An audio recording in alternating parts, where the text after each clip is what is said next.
The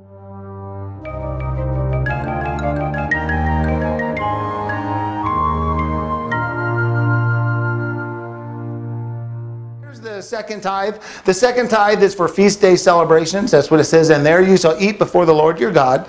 It doesn't call it the second tithe, but you can clearly see there are 3 tithes. Your tithe shall be celebrated at the place the Lord shall provide. That's the tabernacle or anything under the tabernacle. Okay, I would say in America we would call it town center or something like that. Town square. This is the way God built his cities. Tabernacle in the center, the place of government, and everybody wrapped around it. We do the same thing to this day. It's called the seat of the government and local government, a city hall, town hall, civic center. Those are the terms we use for it. Is a municipal building. It's the chief administrative building of a city, town, or other municipality. It usually houses the city or town council. This is the government of the city.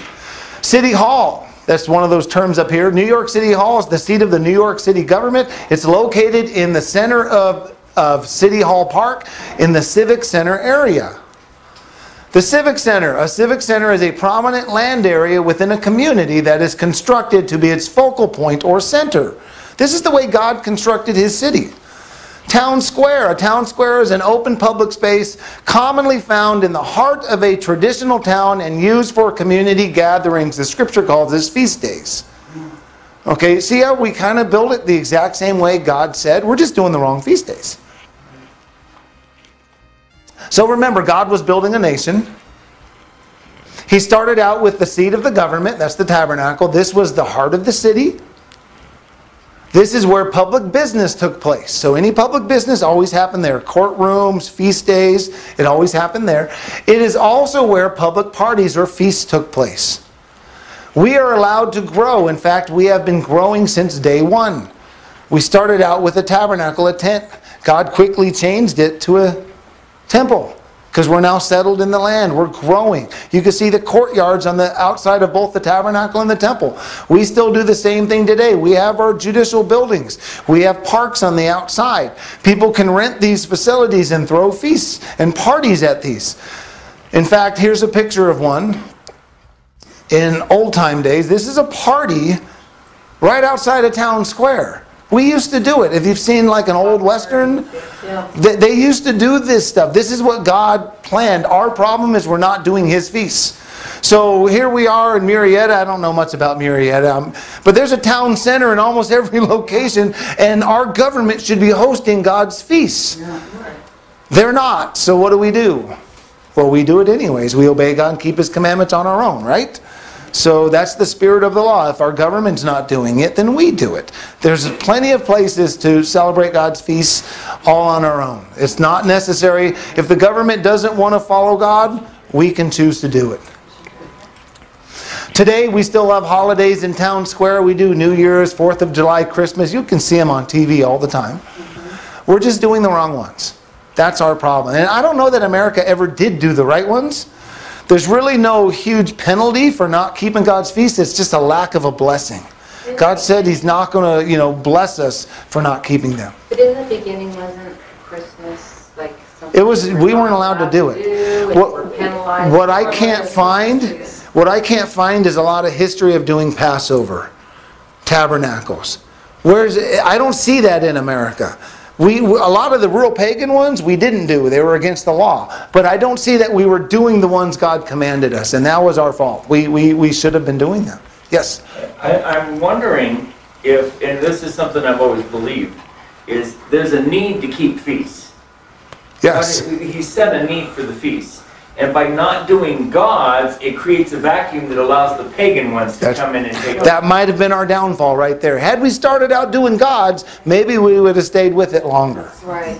Well, that's a good point. It was Constantine who outlawed Passover and he changed a lot of the holidays deliberately. Yeah. So, and we just kind of inherited that. Yeah, that explains Rome, but America, we had the freedom to choose if we wanted to. We chose Constantine over God, which is crazy. Because by that time, it had been done for so long. Yeah. And the church was endorsing it. Yeah. And now, But even then, like you see on the books of the early ones, that it was illegal to celebrate Christmas and Easter. Right. Yeah. It was illegal to buy Christmas trees. I'll read the statute if you guys want to hear it. Here's a law from Massachusetts. It says, to the great dishonor of God and offense of others, it is therefore ordered by this court and the authority thereof that whosoever shall be found observing any such day, so it's any such day, not just Christmas, but it says any such day as Christmas or the like, either by forbearing of labor, feasting, or any other way upon any such account as aforesaid, every such person so offending shall pay for every such offense 5 shillings as a fine to the county. From the records of the General Court, Massachusetts Bay Colony, May 11th, 1659. So that's one law that was on the books that we know of America outlawing. And it's not just Christmas, it's any such holiday. The last state, I've always heard 1906 or 1907, the last state finally legalized Christmas. So what I wish I could find is where America used to do the feast, but I really haven't found much. I'm sure there are pockets of people doing them, but America as a whole really never has done them. So that's kind of a shame. But that's the point I'm trying to make, is we set up the right model. We were doing it right. We just didn't do the right holidays. We didn't pick the right holy days. You can eat of your tithes and offering within your own gates if you live far from the place the Lord shall put his name. That's Deuteronomy 12:20 through 21. It says, when the Lord thy God shall enlarge your borders as he has promised thee. See, he promised it. When did he promise this?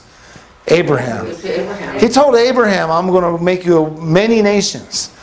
And thou shalt say, I will eat flesh because thy soul longs to eat flesh. Thou mayest eat flesh whatsoever thy soul lusts after. That's a second tithe phrase. It's always used for the second tithe. If the place which the Lord thy God has chosen to put his name there be too far from thee, then thou shalt kill. That word kill is sacrifice. It's the same word for sacrifice. Why they translated it kill here, I don't know. It says, then thou shalt sacrifice of thy herd and of thy flock, which the Lord has given thee, and I have commanded thee, and thou shalt eat in thy gates whatsoever thy soul lusts after. The gates were where the judicial system was. At the gate of every city was a judicial system. We don't have to take those verses that say it has to be at the tabernacle. For one, the tabernacle could not house the whole world. God set us up to fail. You see what I'm saying? The whole world can't go to the tabernacle, couldn't go to the temple. He set everybody up to fail. It's just impossible. His system does not work that way. Tithes of food are to be eaten by all the people as a feast to the Lord. Everyone would bring their tithes of food for the feast. This is a national potluck.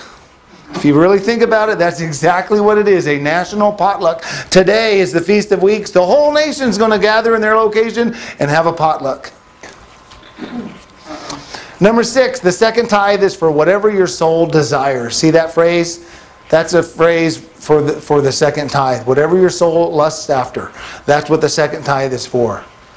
And you may sell your tithes to travel, then buy what you need if you desire. So if it is a far travel and you'd like to go, you can sell your second tithe, go, and then buy whatever you have need for the feast. Today, traveling's so much easier, this is almost irrelevant. We can just get a plane ticket and fly to wherever we want. But the reality is God has a provision for that.